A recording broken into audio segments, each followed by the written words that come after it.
told me they made his dad do in the Israeli army? What? You raise a kitten, you raise it, you take care of it by yourself, you pet it, and then when it gets to be like a year old, you gotta kill it in front of them with your bare hands. Shit. You grab it, snap its neck.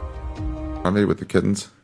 They give you a kitten, you gotta raise it for like 2 weeks or a month.